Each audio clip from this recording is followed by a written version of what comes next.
रहा है कि आप सब लोग थके हुए हैं, शायद प्रसाद लिए नहीं है, भूखे हैं, प्यासे हैं। क्या ये सच है क्या? अभी थोड़ी देर में भगवान का आविर्भाव होने वाला है। देखो, ब्रह्मांड के नायक ऐसे भगवान अभी थोड़ी देर में आविर्भावित होने वाले हैं। उनका स्वागत कैसे करना चाहिए?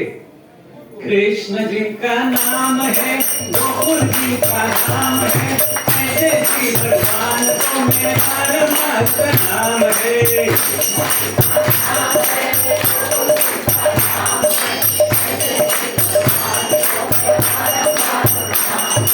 कृष्ण जी का नाम है, गोकुल जी का नाम है, ऐसे श्री भगवान को मेरा मस्त नाम है।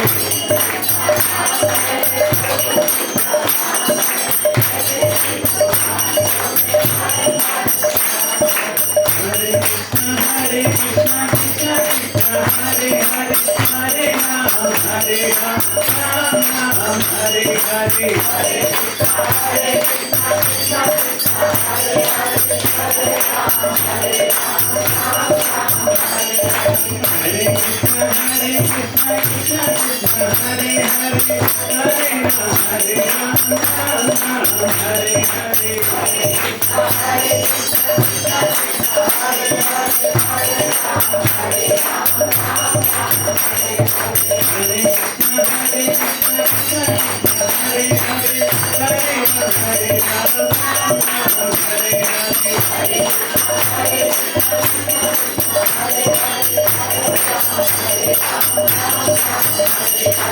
हरे कृष्णा कृष्णा कृष्णा हरे हरे,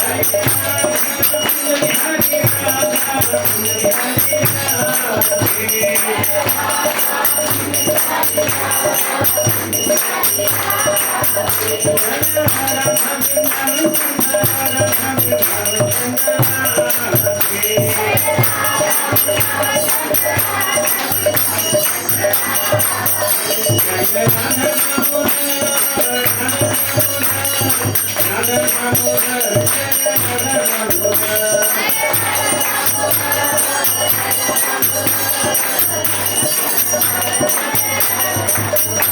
हरे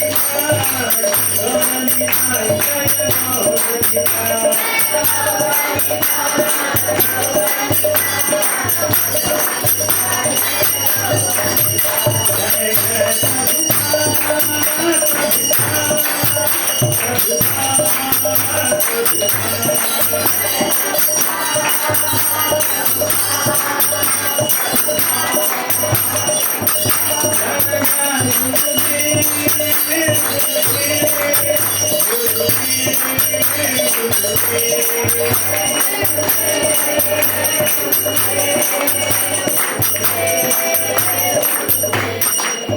हरे हरिनाम संकीर्तन की श्री कृष्ण जन्माष्टमी महामहोत्सव की ओम अज्ञानतिमिरान्धस्य ज्ञानाञ्जनशलाकया चक्षुरुन्मीलितं येन तस्मै श्रीगुरवे नमः। श्रीचैतन्यमनोभीष्टं स्थापितं येन भूतले स्वयं रूपा कदामह्यं ददाति स्वपदान्तिकं।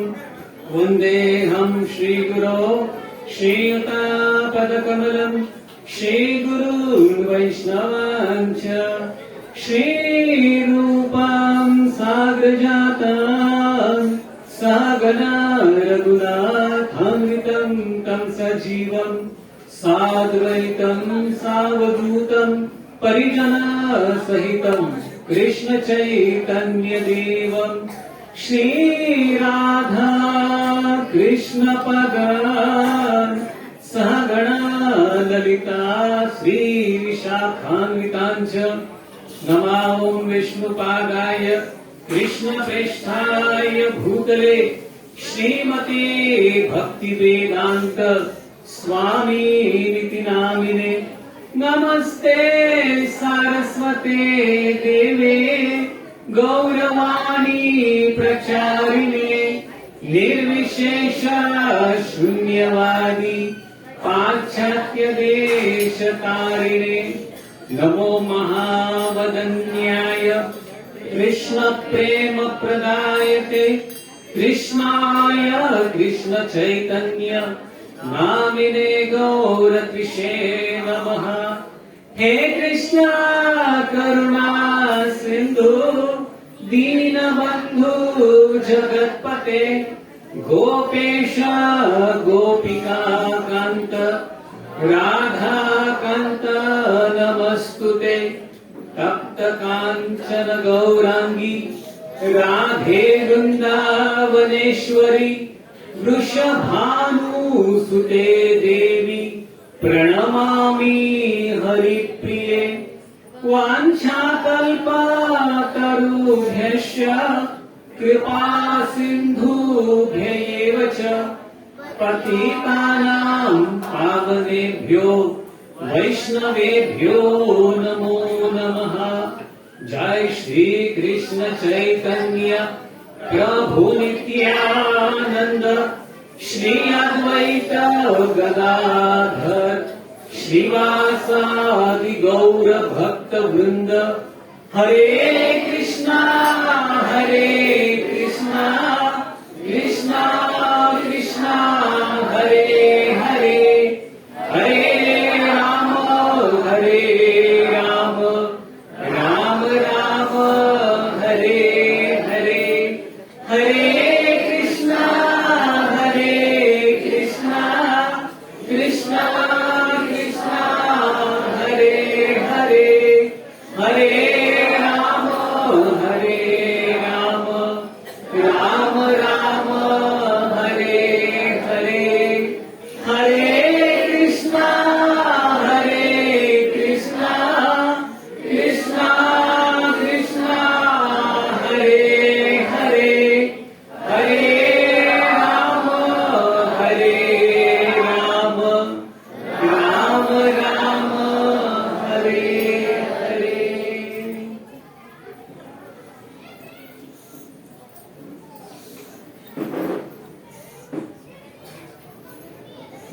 हरे कृष्णा। तो जबकि अब जन्माष्टमी के लिए भगवान कृष्ण के आविर्भाव के लिए अभी थोड़ा ही समय बचा है, ऐसे समय पर उपस्थित सारे भक्तों का मैं आज यहाँ पर हार्दिक स्वागत करता हूँ। ये 5000 साल पहले की बात है, जब द्वापर युग का अंत ही होने वाला था। तब एक बार भूमि देवी, जिन्होंने गाय का रूप लिया, और वो ब्रह्मा जी के पास गई। जब भी सृष्टि में किसी देवी देवता को कोई समस्या आती है, तो वो देवी देवता ब्रह्मा जी के पास जाते हैं और ब्रह्मा जी उनको लेकर भगवान के पास जाते हैं, अर्थात श्वेत द्वीप नामक स्थान पर वो जाते हैं और भगवान से प्रार्थना करते हैं। ऐसे ही 5000 साल पहले जब भूमि देवी ने देखा कि पापों का बोझ बढ़ रहा है, पृथ्वी पर अत्याचार बढ़ रहा है, तब भूमि देवी ब्रह्मा जी के पास गई और ब्रह्मा जी, शिव जी आदि सारे देवी देवताओं को लेकर वो पुरुष सूक्त नाम के प्रार्थनाओं से भगवान को पुकारने लगे। और तब भगवान ने ब्रह्मा जी के हृदय में ये कहा कि हे ब्रह्मा जी, मुझे पता है कि पृथ्वी पर अत्याचार बढ़ रहा है, पापी लोगों का बोझ बढ़ रहा है। आप चिंता मत करो, मैं जल्दी ही अवतार लूंगा और सारे पापी असुरों का मैं विनाश करूंगा। भगवत गीता में भगवान कहते हैं, जब जब और जहां जहां इस धरातल पर अत्याचार बढ़ता है, असुरों का प्राबल्य बढ़ता है, तब भगवान स्वयं अवतरित होते हैं। विशेष रूप से अपने भक्तों की रक्षा करने के लिए और असुरों का विनाश करने के लिए भगवान इस धरातल पर अवतरित होते हैं। तब भगवान श्री कृष्ण ने देवी देवताओं से अनुरोध किया कि हे देवी देवता, अभी जल्दी ही मैं धरातल पर आविर्भावित होने वाला हूं, मुझे मदद करने के लिए आप भी प्रकट होना। मैं यादव कुल में प्रकट होऊंगा, वृंदावन नामक स्थान पर, और मेरी मदद करने के लिए आप भी यदुवंश में अलग अलग लोगों के रूप में प्रकट होना और यथासंभव मुझे मदद करना।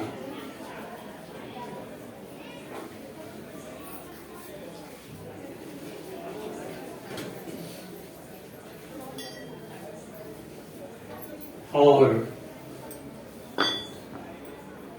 ऐसे ही 5000 साल पहले एक बार कंस नामक एक असुर अपनी बहन देवकी का रथ लेकर देवकी को वो उसके नवविवाहित पति के घर लेकर जा रहा था। अभी अभी देवकी और वसुदेव का विवाह हुआ था। कंस बहुत प्रसन्न था कि मेरी बहन का विवाह वसुदेव से हुआ। और पहले जमाने में ऐसी पद्धति थी कि जब बहन का विवाह हो जाता था तो भाई अपने बहन को लेकर उसके घर तक जाता था। और कंस अपनी बहन देवकी से इतना प्रेम करता था कि वो स्वयं रथ चला रहा था और देवकी को उनके घर छोड़ने के लिए जा रहा था। जब कंस आगे बढ़ ही रहा था तो कंस ने एक आकाशवाणी को सुना। कंस ने आकाशवाणी सुनी, हे मूर्ख कंस, जिस देवकी का रथ आप चला रहे हो उसी देवकी का 8वां पुत्र आपकी हत्या करने वाला है, अर्थात आपका विनाश करने वाला है।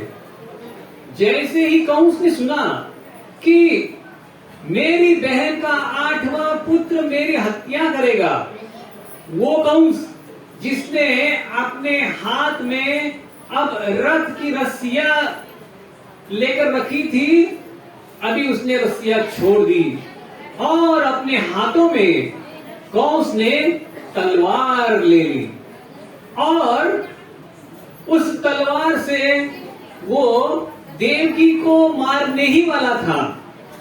तब वसुदेव बीच में आ गए और वसुदेव ने कहा कि हे कंस, अरे मृत्यु तो सबको आने वाली है।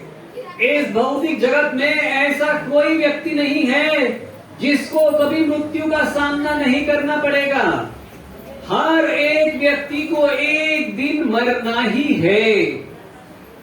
व्यक्ति जितने उम्र का होता है उतनी उम्र उसकी मृत्यु हो चुकी है।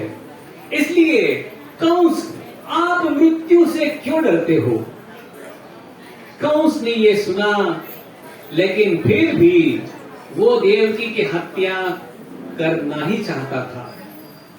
तब वसुदेव ने कहा कि हे कंस, देखो आप कितने महान सम्राट हो, आप कितने महान राजा हो।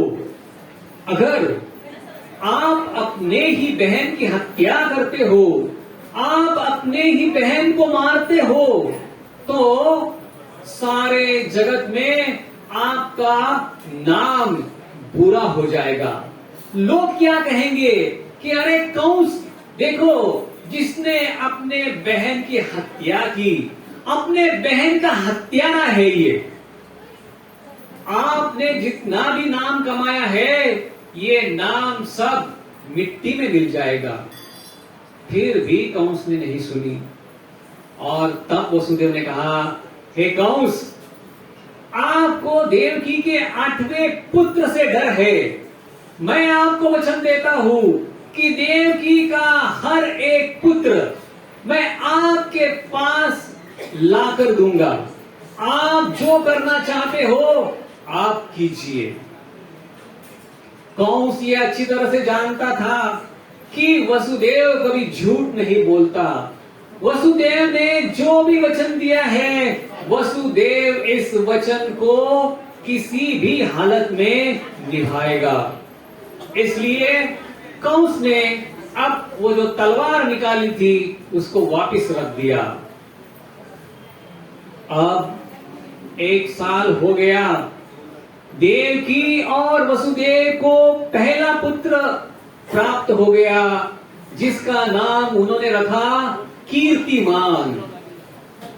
जब देवकी और वसुदेव को पहला पुत्र हुआ, वसुदेव ने उस पुत्र को अपने पास लिया और वो कंस के पास गया और कंस को कहा, कंस, ये देवकी का पहला पुत्र है, आप जो करना चाहते हो कीजिए।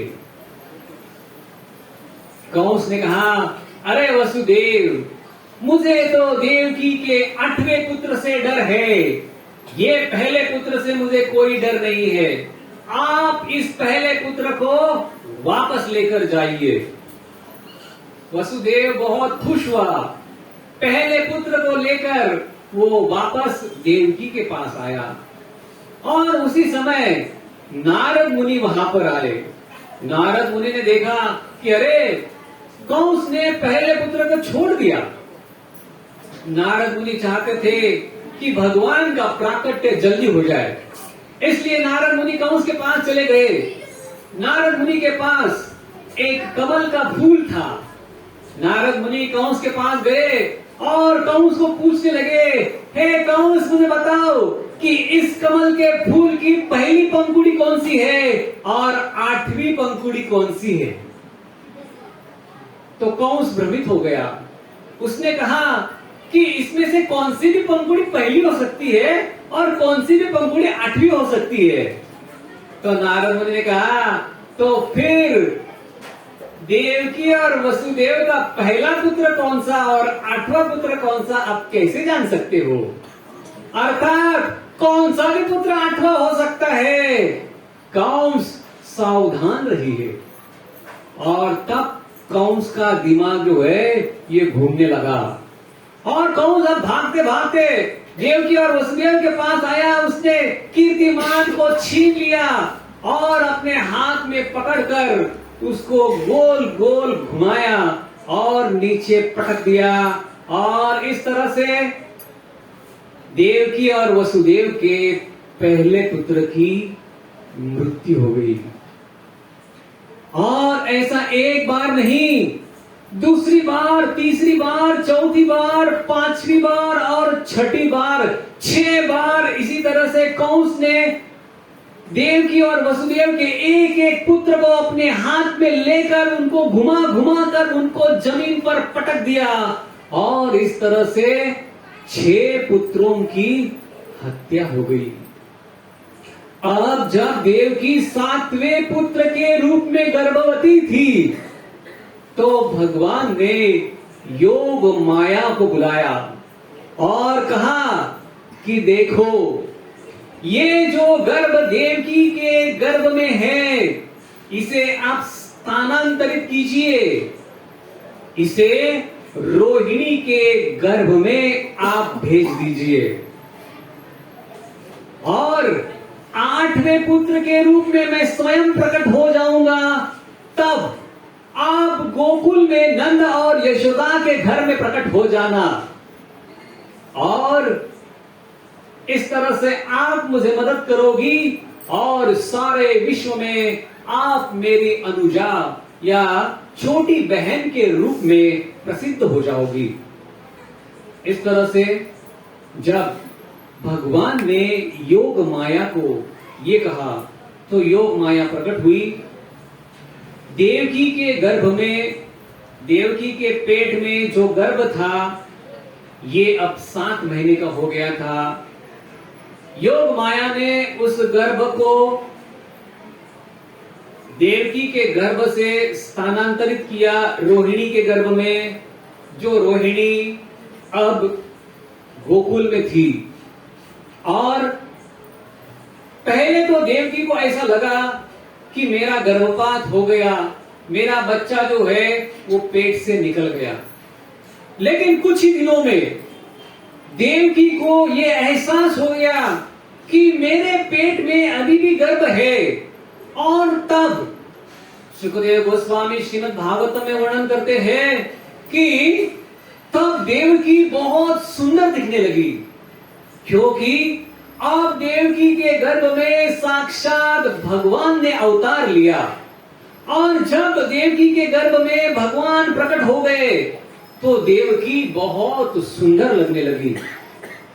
और केवल देवकी ने नहीं, लेकिन आसपास के सारे लोगों ने, यहां तक कि कंस ने भी अनुभव किया कि देवकी अब पहले से बहुत सुंदर लग रही है, अलग लग रही है। शायद भगवान ने अब देवकी के गर्भ में अवतार लिया है। और जब 9 महीने हो गए तब आज ही के दिन रात्रि 12 के समय पर भगवान श्री कृष्ण देवकी के गर्भ से प्रकट हो गए। लेकिन डर के कारण कंस ने देवकी और वसुदेव को एक कारागृह में रखा था, एक जेल में रखा था। और तब मथुरा के जेल में भगवान प्रकट हो गए। लेकिन भगवान कैसे प्रकट हो गए? भगवान हमारे जैसे साधारण व्यक्ति के समान प्रकट नहीं हुए। भगवान चतुर्भुज रूप में प्रकट हो गए। भगवत गीता में भगवान कहते हैं, जन्म कर्म च मे दिव्यम एवं यो वेत्ति तत्वतः त्यक्त्वा देहम पुनर्जन्म नैति मामेति सो अर्जुन। हे अर्जुन, मेरा जन्म और मेरा कर्म दिव्य है। मेरा जन्म और मेरा कर्म साधारण मनुष्यों की जैसा नहीं है। हालांकि मैं मनुष्य के रूप में अवतार लेता हूं, प्रकट होता हूं, लेकिन गलती से मुझे सामान्य मनुष्य की तरह नहीं समझना। और भगवान अपने लीलाओं में, अपने अवतार कार्यों में ये दिखा देते हैं कि कैसे भगवान हमारे जैसे सामान्य मनुष्य नहीं है। जब भगवान प्रकट हो गए तब भगवान चतुर्भुज रूप में प्रकट हो गए, अर्थात भगवान के 4 हाथ थे मैं आपको प्रश्न पूछता हूं कि आप में से प्रत्येक व्यक्ति ने अनेक बालकों का जन्म देखा है। आपने कभी ऐसा बालक देखा है कि जिसको 4 हाथ है? कोई नहीं। 4 हाथ केवल भगवान को हो सकते हैं। और जब भगवान प्रकट हो गए तो भगवान ने अपने शरीर पर अनेक अनेक अलंकार पहने हुए थे। सर पर मुकुट पहना हुआ था, छाती पर कौस्तुभ मणि था, गले में वैजयंती माला थी। उन्होंने पीले रंग का पीतांबर पहना हुआ था। आप में से किसी ने ऐसे कभी बालक को जन्म के पश्चात देखा है कि जिसके शरीर पर अलंकार है और जिसके शरीर पर जन्म होते ही कपड़े पहने हुए हैं? ऐसा कभी नहीं होता।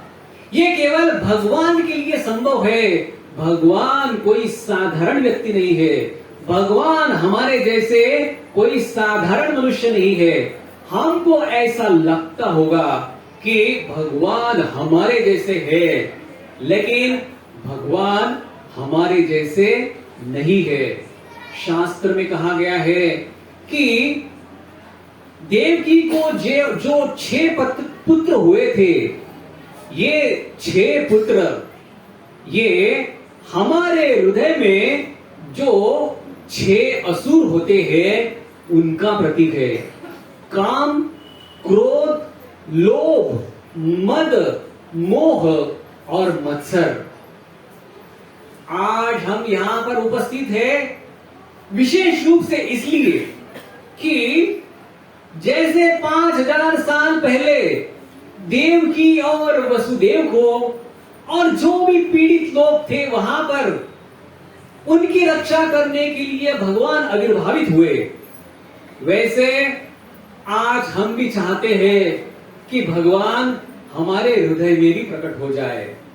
अर्थात भगवान जो है ये हमारा हृदय स्वच्छ करे, शुद्ध करे। हाँ, अगर हम ये चाहते हैं कि भगवान हमारे हृदय में प्रकट हो जाए तो हमको क्या करना चाहिए? सबसे पहले ये जो 6 असुर हमारे हृदय में बैठे हुए हैं, इन 6 असुरों का हमें विनाश करना पड़ेगा, उनको मारना पड़ेगा। कैसे ये 6 असुरों का विनाश हो सकता है? उसके लिए भगवान ये बताते हैं कि 7वें गर्भ के रूप में बलराम जी प्रकट हो गए। और बलराम जी जो है, बलराम जी गुरु तत्व है, वो गुरु के स्रोत है। हाँ, अगर हमको हमारे हृदय में बैठे हुए 6 असुरों का विनाश करना है तो उसके लिए हमें एक प्रामाणिक गुरु का आश्रय लेना पड़ेगा। अगर हम पारंपरिक अर्थात जो परंपरा से प्राप्त गुरु है उनका अगर हम आश्रय लेते हैं तो वो गुरु हमारे हृदय में बैठे हुए 6 असुरों का विनाश करेंगे। तो पहले 6 असुरों का विनाश होगा, फिर गुरु तत्व के रूप में बलराम जी प्रकट होंगे, हमें गुरु की कृपा प्राप्त होगी और फिर उसके पश्चात भगवान जो है वो भगवान हमारे हृदय में प्रकट होंगे। तो ब्रह्मा जी के पुत्र थे मरीचि, और एक बार क्या हुआ कि मरीचि के 6 पुत्र हुए। ये 6 पुत्र एक बार जब ब्रह्मा जी जा रहे थे तो ब्रह्मा जी कुछ ऐसी लीला कर रहे थे, वो अपने ही पुत्री जिसका नाम वाक था उसके पीछे पीछे भाग रहे थे। हाँ, मरीचि के पुत्र ने देखा है, देखो देखो ये कैसे नाना जी कैसे भाग रहे, देखो एक लड़की के पीछे भाग रहे, तो हंसने लगे। ब्रह्मा जी कोई साधारण व्यक्ति नहीं है कि जिनको हम एक छोटे व्यक्ति की तरह हंसे। तो ब्रह्मा जी क्रोधित हो गए और ब्रह्मा जी ने मरीचि के 6 पुत्रों को शाप दिया कि आपको असुर योनि में जन्म लेना पड़ेगा। और तब ये जो 6 पुत्र है, ये 6 पुत्र अब कालनेमी नाम के असुर के पुत्र के रूप में उन्होंने जन्म लिया। ये कालनेमी हिरण्यकशिपु के का पुत्र था और कालनेमी के पुत्र के रूप में ये 6 असुर जो है, अर्थात ये मरीचि के पुत्र जो है, इन्होंने जन्म लिया। एक बार ये 6 पुत्र ये ब्रह्मा जी की तपस्या कर रहे थे। तब हिरण्यकशिपु ने देखा कि अरे मेरे घर में होकर ये ब्रह्मा जी की तपस्या कर रहे, साक्षात मैं भगवान हूं और मुझे छोड़कर ये ब्रह्मा जी की तपस्या कर रहे हैं। तो उन्होंने इन 6 पुत्रों को शाप दिया कि आपका मृत्यु आपके पिता के द्वारा ही होगा। यही कालनेमी अगले जीवन में कंस के रूप में आया और ये जो 6 पुत्र थे, इन 6 पुत्रों की हत्या कंस के द्वारा हुई, क्योंकि ये शाप उसको पहले ही मिला हुआ था। तो इस तरह से 6 पुत्र जो असुर के रूप में प्रकट होते हैं। जब एक बार देवकी ने देखा कि कृष्ण ने अपने गुरु सांदीपनि मुनि के पुत्र जिनकी मृत्यु हो गई थी, उनको यमलोक से वापस लाया, तब देवकी ने कृष्ण को कहा कि हे कृष्ण, क्या जिस तरह से आपने सांदीपनि मुनि के पुत्र को वापस लाया, उस तरह आप मेरे पुत्रों को भी वापस ला सकते हो? तो कृष्ण ने कहा हाँ। और तब कृष्ण ने इन 6 मृत पुत्रों को वापस लाया। और जब देवकी ने ये 6 मृत पुत्रों को अपने सामने देखा, तो देवकी का मातृ प्रेम जो है वो प्रकट हुआ। और हालांकि अब ये पुत्र बहुत बड़े हुए थे, लेकिन फिर भी देवकी के स्तनों से दूध बहने लगा और इन 6 पुत्रों ने ये दूध का प्राशन किया, जो दूध पहले भगवान कृष्ण ने पिया था। इसलिए ये दूध अब भगवान का महाप्रसाद था और ये महाप्रसाद इन असुरों ने प्राप्त किया और इनके कारण इन 6 असुरों का उद्धार हो गया। अर्थात भगवान के द्वारा ये 6 असुरों का उद्धार हो गया। तो भगवान जो है वो भगवान इस तरह से प्रकट हो गए इस धरातल पर। जैसे भगवान कहते हैं, मेरा जन्म जो है ये जन्म साधारण नहीं है, दिव्य है। उसी तरह से भगवान के जो कर्म है, ये कर्म भी साधारण नहीं है। हमको ऐसा लगेगा कि ये साधारण है। जैसे कि हम देखते हैं कि जब धरातल पर भगवान आविर्भावित हुए, तो जैसे भगवान जब आविर्भावित हुए, भगवान जब 6 दिन के थे, तो उन्होंने पूतना नाम के असुर का वध किया। भगवान जब 2 महीने के थे, तब उन्होंने शकटासुर नाम के असुर का वध किया। भगवान जब 1 साल के थे, तब उन्होंने तृणावर्त नाम के असुर का वध किया। इस तरह से भगवान अपने छोटी सी उम्र में वो कितने सारे असुरों का वध कर रहे थे। और इस तरह से देवकी और वसुदेव के घर में, नंद और यशोदा के घर में भगवान जो है वो बढ़ रहे थे। मैं बीच का जो मथुरा का जो लीला है वो उसको छोड़ के हम थोड़ा वृंदावन जाएंगे।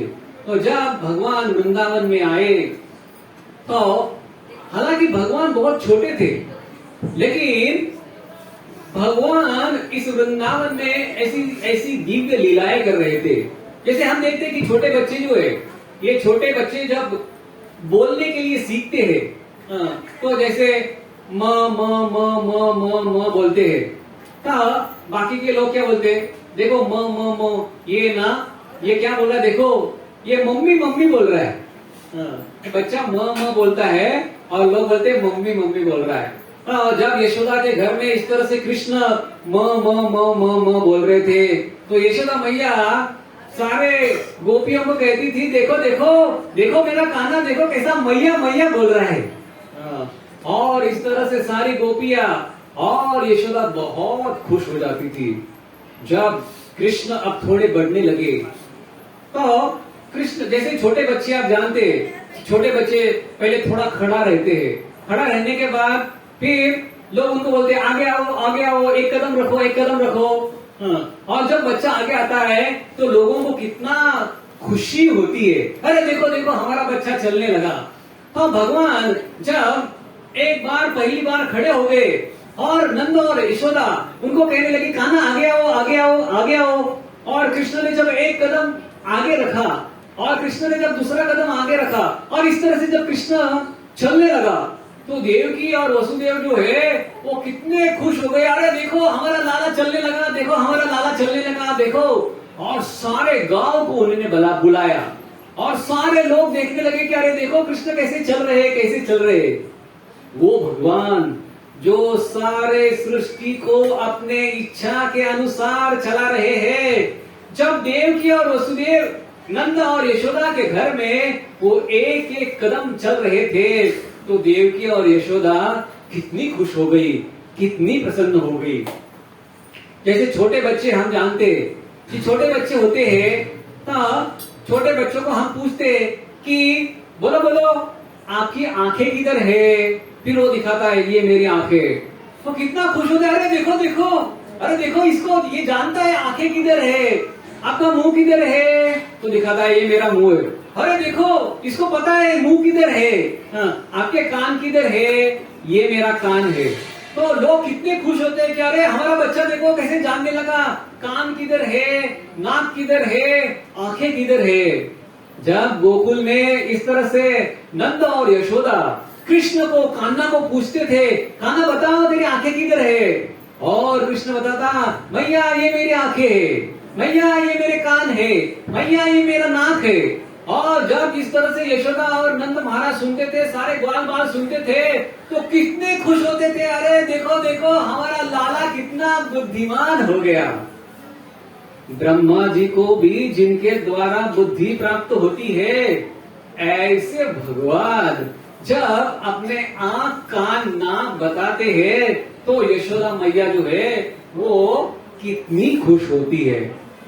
तो ऐसे कृष्ण जो है, ऐसे कृष्ण बचपन में बहुत नटखट थे और इतना नटखटपन करते थे कि जब आंख दिखती थी तो आंख को पकड़ने के लिए जाते थे, जब सांप दिखता था तो सांप को पकड़ने के लिए उसके पीछे भागते थे, जब गाय का बच्चा बछड़ा भागता था तो कृष्ण जो है ये कृष्ण बछड़े के पूंछ को पकड़ता था, और जब कृष्ण पूंछ को पकड़ता था तो बच्चा जो है वो तेजी से भागता था, तो कृष्ण जो है वो पूंछ को और जोर से पकड़ते थे तो ये बछड़ा जो है और तेजी से भागता था, और कृष्ण का सारा शरीर जो है ये मिट्टी से भर जाता था। और जब ग्वाल बाल बाकी की जो वहां की गोपियां जब देखती थी कि कृष्ण का शरीर सब मिट्टी से भर गया है तो सारे लोग हंसते थे। और इस तरह से कृष्ण जो है ये वृंदावन में सारे ग्वालों को, गोपियों को और विशेष रूप से अपनी मैया यशोदा और नंद को आनंद प्रदान कर रहे थे। भगवान जो है वो भगवान अपने भक्तों को आनंद प्रदान करते हैं। भक्तों को आनंद प्रदान करने में भगवान को भी विशेष खुशी होती है। हाँ, ऐसे ही भगवान जो है ये केवल 5000 साल पहले प्रकट नहीं हुए, भगवान जो है ये हर साल हर दिन प्रकट होते हैं। लेकिन हमको चाहिए कि भगवान को हमारे हृदय में प्रकट करने के लिए हमारे हृदय में बैठे हुए 6 असुरों का विनाश करना चाहिए। और कलयुग में इन 6 असुरों का विनाश कैसे हो सकता है? भगवान जो है कलयुग में बहुत साधारण तरीका बताते हैं कि हमारे हृदय में बैठे हुए असुरों का विनाश करने के लिए। अगर हम चाहते हैं कि कलयुग में भगवान हमारे हृदय में प्रकट हो जाए तो हमें चाहिए कि कलयुग में भगवान के नाम का आश्रय ले। अगर हम तीव्रता से भगवान के नाम का उच्चारण करते हैं, भगवान के नाम का आश्रय लेते हैं, तो तत्क्षण भगवान जो है वो हमारे हृदय में प्रकट हो जाएंगे। अगर हम दोनों हाथ ऊपर करते हैं और भगवान की शरणागति स्वीकार करते हैं, तो तत्क्षण भगवान जो है हमारे हृदय में प्रकट हो जाएंगे। हरे कृष्णा